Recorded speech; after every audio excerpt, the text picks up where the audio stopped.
السلام عليكم ومرحبا بكم مرة جديدة معايا في القناة. اليوم ان شاء الله غادي نشوفوا مع بعضياتنا هذا الكيك ديزاين هذا بالنسبة لعيد ميلاد ديال الوليد.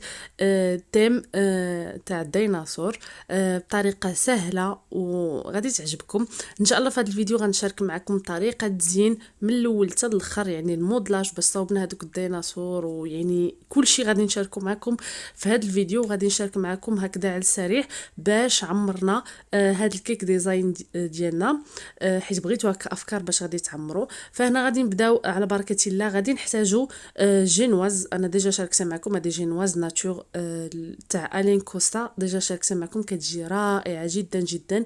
قسمتها هنايا صافي وبديت كنعمر. بالنسبه للحواف درت فيهم كانا الشوكولا نوار، ولداخل عمرت بلا كريم بوغ مورينغ سويس، وغادي نزينها باللوز. شاركت معكم الطريقه ديجا في واحد الفيديو سابق، نخليكم صندوق الوصف. اللوز طيب في السيرو، يعني كندير له السيرو نديرو في الفران، وهنا الكركاع كذلك طيب بنفس الطريقه. غادي نخليكم في صندوق الوصف. كنت شاركت معكم الطريقه هذه، درتها لكم في اللوز ايفيلي واللوز كونكاسي. هاد المره درتها في اللوز صحيح، تقدروا ديروها هكا في اللوز صحيح ولا لوز مهرمش. وغناخذ لا كونفيتور دو لي، يعني كونفيتور ديال الحليب او لا كراميل تو سامبل.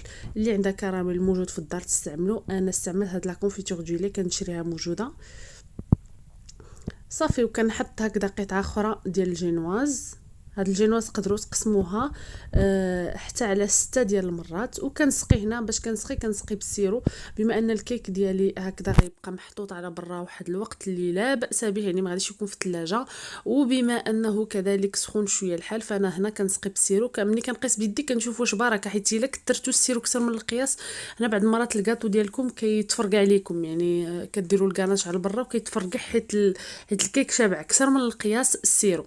هنا الكاناش اللي انا مستعمله في الجوانب فيه كل 200 غرام ديال الشوكولاته، فيها 200 فيها 100 غرام ديال الكريمه. هنا تقريبا استعملت واحد 500 غرام ديال الشوكولاته في 250 غرام د الكريمه. ذوبتهم وبيتهم كاع في لا طومبيراتور امبيون، غطيتهم بالفيلم اليمونتير اون كونتاكت وخليتهم ليله كامله من غد ليه واستعملته.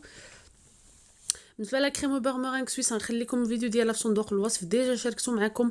بالنسبه للطريقه ديال تحضير اللوز حتى هو كذلك. فبالنسبه للوز فنفس السيرو اللي كنصاوب باش نسقي. بالنسبه للسيرو باش كنسقي كنستعمل كميه ديال الماء ونفس كميه ديال السكر والمنكه اللي بغيت. انا هنا استعملت فاني، ونفس هذاك السيرو خديته فزقت به اللوز وفزقت به الكركاع ودرتهم في الفران حتى تحمروا. ديجا شاركت معكم الطريقه وشاركت معكم طريقه الكرامبل في فيديو سابق، نخليها لكم في صندوق الوصف. صراحه كيجي لذيذ هذا المزيج هذا، وكتستغناو على انكم ديروا ديك الطبقه المقرمشه هذه، كتجي حسن وكتجي غنيه اكثر، والكراميل كيزيدها لذه زوينه.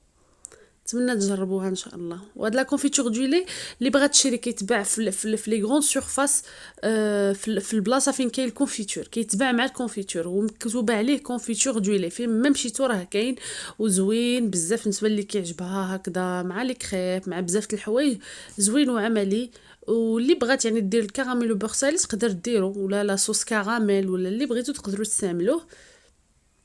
هنا هاد القطعه الاخرى غادي نسقيها هكا في يديا. بالنسبه ملي كتسقيو بالسيروم ما تبالغوش بزاف كيف ما قلت لكم، باش ما تفرقعش لكم الكيك من بعد ملي تديروا الكاناش. يعني الا كان مسقي اكثر من القياس الكيك كياخذ قياسو والشي الاخر تيخرج. شفتو كنقيسها واش صافي مسقيه وصافي. كان نقلبوها على خوته على هذا الشكل.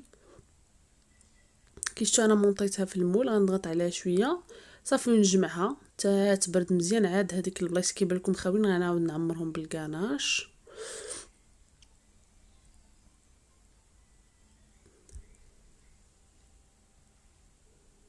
على هذا الشكل.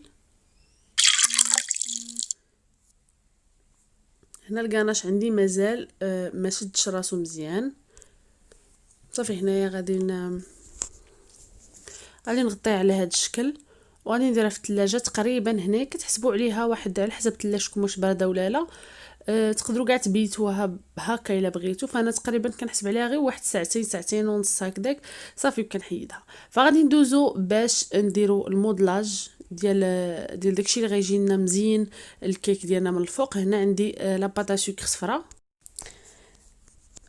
خديت منها هكا 4 ديال الكويورات حطيتهم هما اللي غيكونوا الرجل.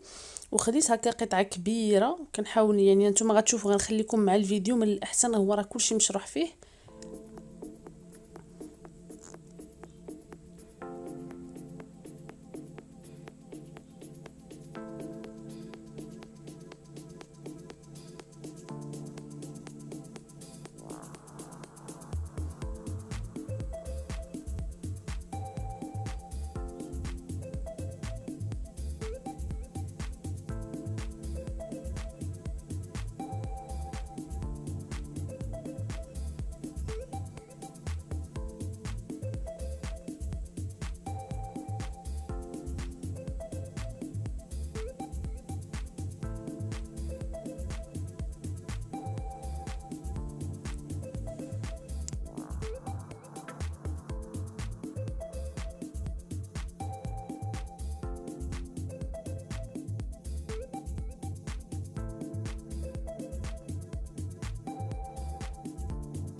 فانا ان شاء الله غنشارك معكم كلشي بلي ديطاي. في كاينين الناس بزاف كيطلبوا مني هذه القضيه هذه، واخا ما كنبغيش نطول عليكم فيديوهات، ولكن غادي نحاول ان شاء الله غنوريكم كلشي في الفيديو. داكشي اللي درت غنوري لكم فيديو واحد.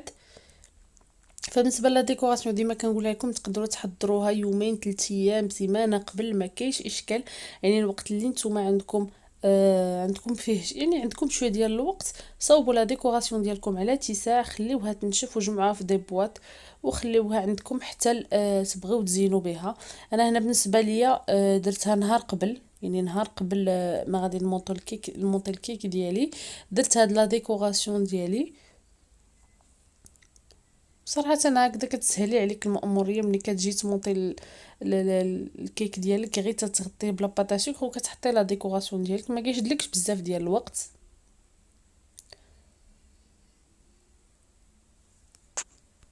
فمن هنا كنبغي نشكر بزاف الناس اللي كيدعموني في لي كومونتير، والكومونتيرات الزوينين ديالكم صراحه كيعجبني الحال.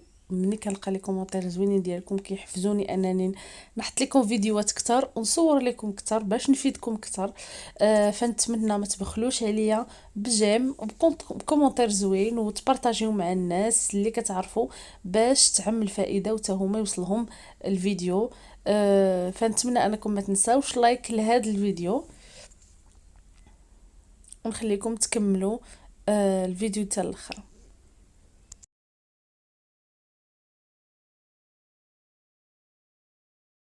فانا واحد القضيه خصني نشير ليها، هو انه هاد الديناصور هادو اللي كندير، يعني تقدري تختاري اي لون. تقدر يكون في الاحمر في الخضر، يكونوا هكا الوان اللي هما باينين، حيت حنا الكيك غادي نغطيوه بالابيض وبغينا تكون شي حاجه اللي باينه عليه.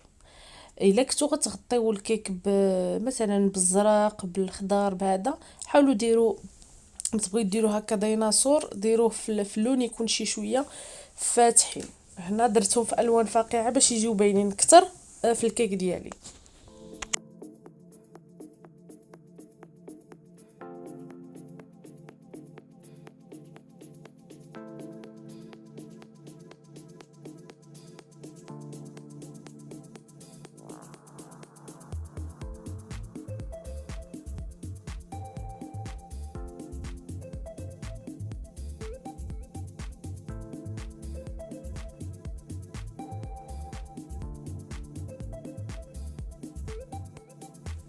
انا كندير دويورات في اللون الاخضر. كي شفتو درت الالوان مختلفه صراحه، كيعطي غوندو زوين.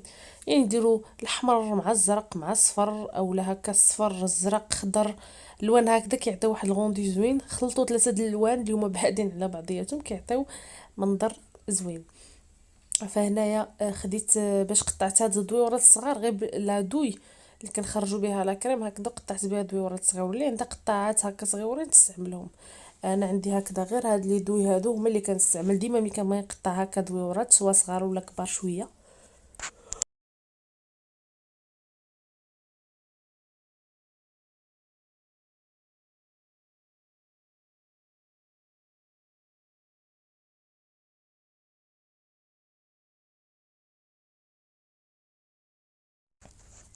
فانا غادي نجيو غادي نحلوا الفويم ديالو. غناخذ غير داك الكيتور وغادي ندوزو هكا على الفم ديالو، وغندير له هكا ربيع بحال هكا ربيع في الفم ديالو. غنديروا له عوينات نتوما غادي تشوفوا معايا. بالنسبه للعوينات خديت غير كبيورات في اللون الاسود وحطيتهم على هذا الشكل. والفم هكا شتو بحال غنقطع هكذا بالكيتور، وغادي ندير شويه ديال الكول اليمونتير اللي هي السمسم مع الماء. وخديت هكذا قطعت جوج دويورات في الخضر وقرصتهم من واحد الجهه باش يعطيني بحال هكا ورقه ديال الشجر.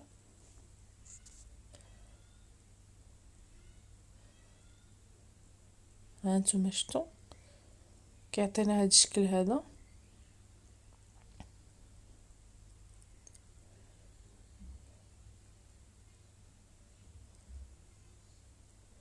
صافي غادي ندوزو باش نديرو دوك الرجيلات، هذوك 4 ديال الكويورات اللي شفتو حطاهم انا في الجنب غنديرهم له رجيلات. صافي ونخليه يشد مزيان. غندير لهم الكولا ديالهم، ندير لهم لاكول على هذا الشكل باش يشدوا لنا مزيان. معليش غادي نديرهم هكا ونحط باش يثبتوا بهذا الشكل، ما غاديش يتحركوا لينا، غيثبتوا لنا اكثر، غيثبتوا لنا مزيان. فوالا على هذا الشكل يعني ما في باش ياخذوا وقتهم ينشفوا ويكرموا على هذاك المجسم ديالنا.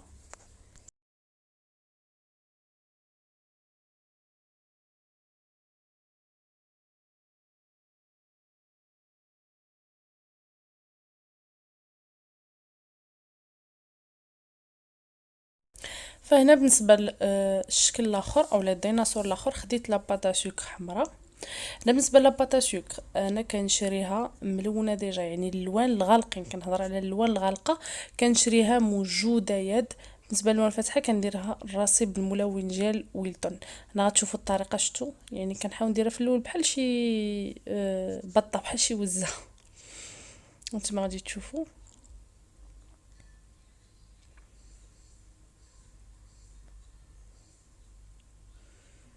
هانتوما غتشوفوا في الفيديو الطريقه، يعني احسن من انني نشرحها كتبان بالفيديو احسن. انا غناخذ كويرات باش غنديروا نفس الشيء باش نديروا رجيلات. ناخذ 4 ديال الكويرات يكونوا في شكل واحد، يعني في طاي وحده، ما يكونوش كبار بزاف.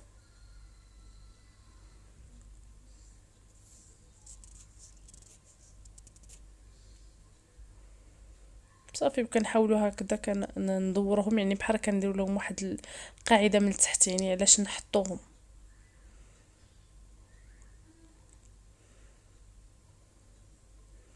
انا جبت شويه تاع سمسم مع الماء باش نلصق هذاك العنق ما يبقاش يتحرك عندي. هنا كنقول لكم بالنسبه للالوان الغامقه يعني تقدروا تحصلوا عليها عفوا في المنزل. غير هو الطريقه يعني ماشي كتجيو كتلونوا وتخدموا بها. هنا كتبدا تفرتت لينا لاباطاسيو، كتبدا تشقق لينا ملي كنكثروا لها الملون، سواء يكون بودره جل كما بغى يكون. كتكثريه كتبدا تفرتت ليك لاباطاسيو.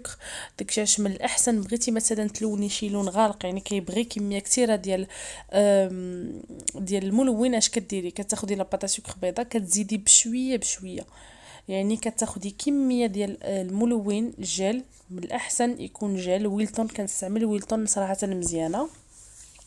وكتبداي تضيفي كميه قليله بشويه بشويه. انت كتضيفيها كتضيفيه في كريسكو في نفس الوقت.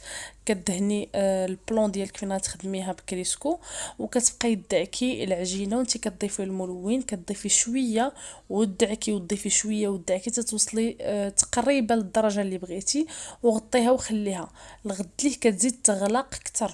يعني ديري حسابك انه كتبقى كتغلق، وضروري ما تستعملهاش ديك الساعه، تكوني دايرها قبل ب 24 ساعه.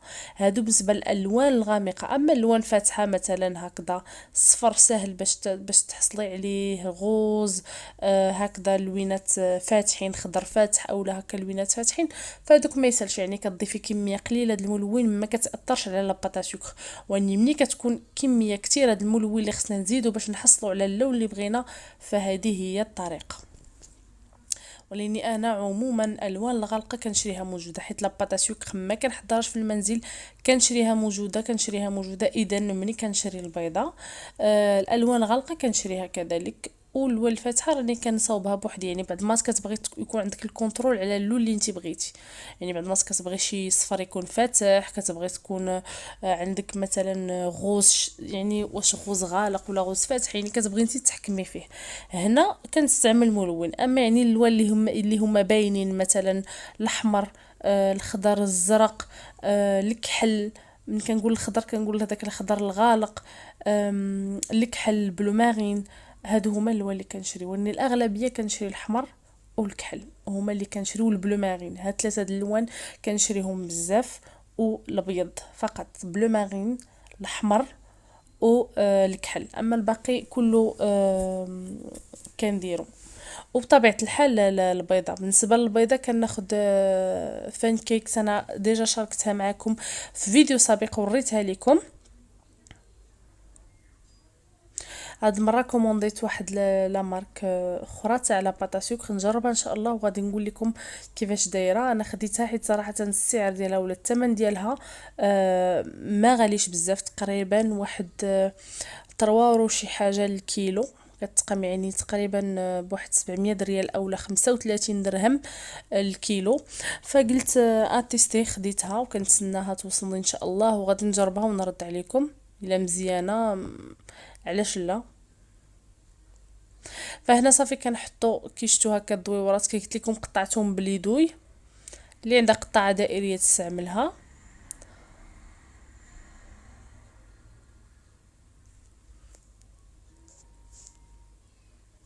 صافي وغنبقاو على هاد الحال على هاد الشكل. ومن بعد غادي نحطوا الديناصور ديالنا فوق الرجيلات ونخليو هادشي حتى ينشف لنا مزيان.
على هذا الشكل كيجيونا الديناصورات ديالنا في اللون اللي حنا بغينا. بطبيعه الحال كتختاروا اللون اللي بغيتو. فانا غنجي غنديرو الرقم. خديت هنايا شويه ديال ملون بيض مع الملون كحل، خلطته عطاني كري غالق، زدت له شويه د ملون بيض وعجنته شويه وطبعته في هاد في هذه اللي وريتكم دابا. كتجي بزاف، كيجيو فيها واقيلا 4 فيها، يعني كتجي كي الخشب، هذه دايره كي الحجر تقريبا. غنديروا رقم يجينا بحال مصوب بالحجر. قطعته بالشيفخ 4. بالنسبه لي شيفخ خديتهم في امازون، كاين فيهم من 1 حتى ل 9. وهادو ديال هاد الزرقين هادو راه كيتباعوا عند اللي كيبيعوا مستلزمات الحلوى. انا فين خديتهم؟ كنظن واقيلا خديتهم حتى هما في امازون ولا في الي اكسبريس. صافي هنا علاش كنقطع جوج باش نلصق وحده مع وحده. ندير لها داك عود ديال الشوا من الداخل باش نقدروا نوقفوها فوق الكيك ديالنا. هنا ديما كنستعملوا هاد لاكول اليمونتير اللي هي بودره السمسم مخلطه مع الماء. ديما كتسولوني عليه وراه كنجاوبكم في الفيديوهات. حاولوا البنات تبقاو تشوفوا الفيديوهات حتى الاخر وتسمعوا كاع داكشي اللي كنقول لكم فيهم، حيت كيجيوني نفس الاسئله في كل فيديو كنكون جاوبت على السؤال. ويعني ما كنبغيش نعاود نطول على البنات اللي كيشوفوا الفيديوهات كاملين. ما كنبغيش اللي قلتو في فيديو نبقى نعاودو، اللي قلتو في فيديو سابق ولا اللي قبل منه نبقى ديما نعاودو في فيديوهات اخرين. هكذا باش يعني نشارك معكم بزاف ديال المعلومات، يعني ما بقاش غير نعاودو في الهضره. يعني الاجوبه على بزاف الاسئله كنخليها لكم في فيديوهات سابقه. هنا كناخذ هكا هاد الكري وكندير بحال الحجيرات، يعني هكذا كتاخذوا طريف وكديروا بحال الحجره. انا خديت ديجا واحد اللون كري فاتح درت به، هنا غادي ندير بهذا الكري غالق. يعني البنات اللي بغيت نوصل لكم هو حاولوا شوفوا الفيديوهات، راه يعني اغلب الاجوبه على الاسئله ديالكم كتكون في الفيديو. انا كنهضر بزاف في الفيديو يعني ما كنسكتش غير على ودات القضيه دي باش نوصل لكم كلشي وباش تعرفوا كلشي. صافي هنايا صوبنا دوك الحجيرات وهذا رقم 4 هذا غادي نخليوه ينشف. هنا خديت هاد السيليكون هذا درت به هاد النخله هادي، درت يعني الفوق ملون خضار والتحت ملون قهوي. و درت له هكذا عود باش نقدر نوقفو. تقدروا ديروه هكا في الجناب. وخديت هاد الوراق هادو، هاد الوراق هادو تيجيو مع كيجيو مع هاد النخله ومع واحد الطريف ديال الدلاح، سيليكون ديال واحد الطريف ديال الدلاح وسيليكون ديال الاناناس، كيجيو مع بعضياتهم. خديتهم في امازون، يلا عاد خديتهم ماشي بزاف هادي.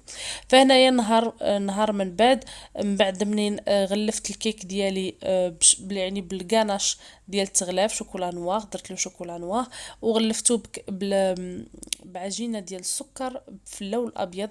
غادي ناخذ هادي اللي كيجي الغوندو ديالها بحال الخشب، وغادي نطلقها هكذا، نضربها فوق لا باتا سوكري.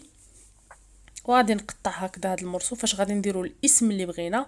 صافي غادي نجيب القطاعات، هاد القطاعات هادو اللي في الموف كيتباعوا في امازون وكذلك في الي اكسبريس. الفرق ما بين امازون والي اكسبريس، الي اكسبريس كتشري رخص وغير كخصك الوقت باش يوصل لك، امازون كتشري غلا ولكن كتوصلك في ساعه. هذا هو الفرق بيناتهم، سينو كتكون نفس السلعه نفس كلشي.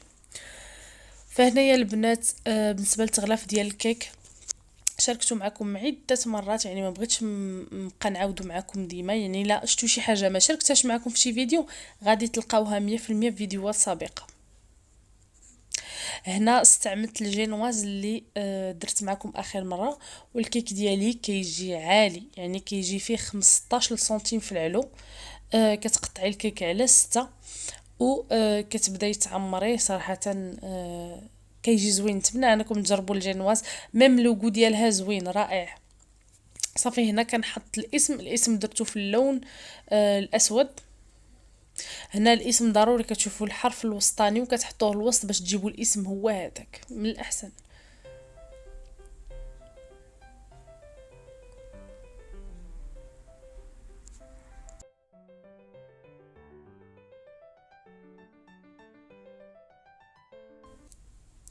فانا غادي نجيب هاد القطعه هذه اللي درنا فيها الاسم، وغنجي غادي نجيب الكيتور وغادي نبدا هكا نحيد فيها بحال شقيفات هكا طريفات ديال لاباطا سكر. كيعطينا لي في بحال راه حنا كاتبين الاسم او حاطين الاسم فوق شي حجره قديمه شي صخره. يعني كيعطينا واحد لي في زوين. يعني كندور عليها غير بهاد الكيتور هذا ديال لاباطاشيك، ولا غير بشي سكين يكون حاد وكتعطينا هاد لي في هذا. صراحه كيجي زوين هكذا على هاد الشكل. تقدروا تطبعوا باي هادوك الزرقين، دوك الزرقين اللي كيعطيونا سوا لي في هاد الحجار ولا هكا د الخشب، ولا تقدروا ديروا باي وحده فيهم، ومن بعد دوزو هكا بالكيتور. صراحه كتزيد فيها النص، كتعطيها منظر زوين هكذا صافي. وكتجينا على هاد الشكل. غادي ناخدوها وغادي نحطوها فوق الكاطو. هادشي هذا اللي خصنا نحطو فوق الكاطو خصو يتصاوب اخر لحظه. يعني حنا غنبغيو ندورو على الكاطو، ما بغيناش يجينا واقف باش ما يتشقق ليناش. انا غادي ناخد لاباطاشوك خضراء مثلا، هذه انا اللي لونتها، يعني ما خديتهاش ملونه. الكري كذلك انا اللي درتو. يعني انا غير باش نعطيكم فكره على الالوان اللي كندير في الدار والالوان اللي كنشري موجوده. فانا بغيت باش ندير وريقات اللي غادي ندور على الكاطو ديالي من التحت. انا غادي نطبع هادو كي قلت لكم، هادو جاو في كيت واحد. هاد الطباع هادو باش طبعت الورقات، وفيها السيليكون اللي وريتكم قبيله ديال النخله، وفيها واحد السيليكون فيه طريف، هذاك اللي فيه طريف ديال الدلاح، وواحد السيليكون ديال الاناناس. جاو في كيت واحد، خديتهم في امازون. فصافي غادي نقطع بزاف ديال الوريقات بحال هادو، وغادي ندوزو باش ندوروهم على الكاطو ديالنا. صراحه هادو مزيان يكونوا عندكم، كينفعوكم في بزاف ديال لي طيم وفي بزاف ديال الحوايج. هاد الكيت كاع كامل انا خديته، عجبني. خديته تقريبا بحال قلتي 100 درهم. الكيت هذا اللي فيه هاد الوريقات وثلاثه السيليكونات ب 100 درهم باش خديته. بطبيعه الحال اللي خديته في الي اكسبريس يتقام عليكم بقل، غير هو غياخد الوقت باش يوصلكم.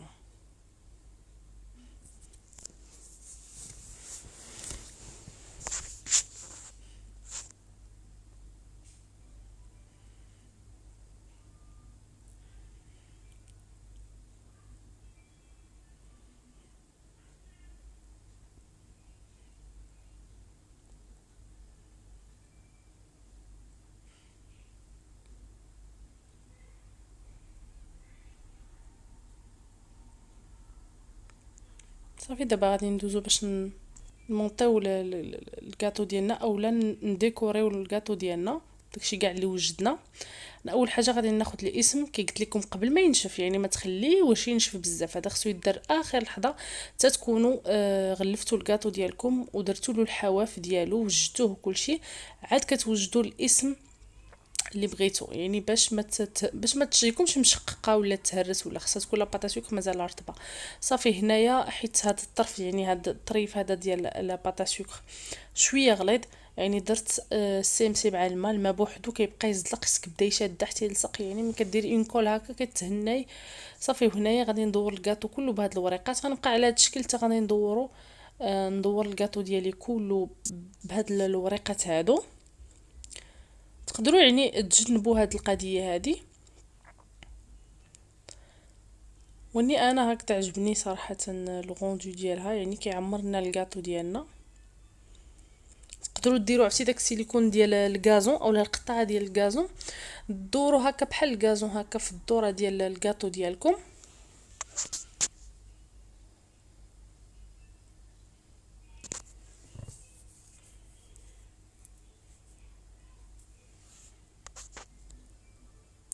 وصافي هنايا جيت خديت هذوك الديناصورات اللي كنت صوبت معكم، واحد درتو هكا لتحت واحد درتو الفوق تنشوف فين غادي نلصقو.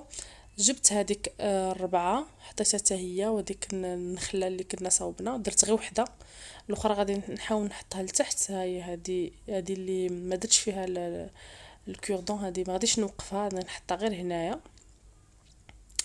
وحده درتها هكذا الفوق باش ما يجيوناش بزاف ديال الحوايج فوق الكاطو ديالنا. صافي هنايا انا صراحه انا ديما هكذا ملي كنكون كندير الكاطو عاد كنشوف كنصوب لا ديكوراسيون، عاد كنشوف فين غنحط كل حاجه. هنا هذيك الربعه هزيتها شويه باش نلقى فين نحط هاد الحجيرات هادو اللي كنا وجدنا مع بعضياتنا،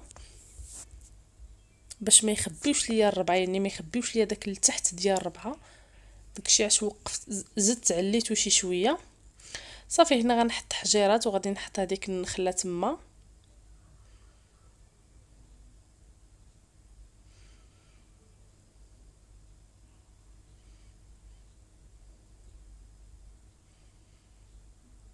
فوالا نحطو هاد النخله هنايا تعمرنا البلاصه. وغادي نجيبو هاد الديناصور هذا غنديروا له نديروا له هذاك السمسي مع الماء، يعني تحت رجيلاتو باش ملي نحطو يثبت، ملي يقل شي شويه يعني غادي يشد ليا مزيان في الكاطو ديالي.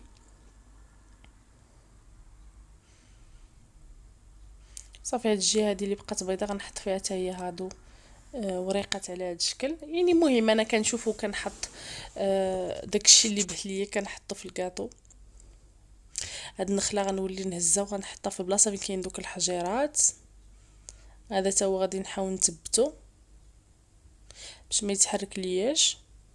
فوالا غنحطو هنا ونحط حدا دوك الحجيرات، قلت غيجي عاطيني حسن هكذا. صافي بعدا غادي نكون كملت الكاطو ديال اليوم. نتمنى يكون نال اعجابكم، اللي عجبها متنساش تخليها لايك وتعليق زوين بحالكم. صراحه كيعجبوني التعاليق ديالكم وكيحفزوني باش نحط لكم فيديوهات اكثر واكثر. فنتمنى الفيديو ديال اليوم يكون نال اعجابكم. نقول لكم بسلامه، نتلاقى ان شاء الله في الفيديو الجاي. مع السلامه.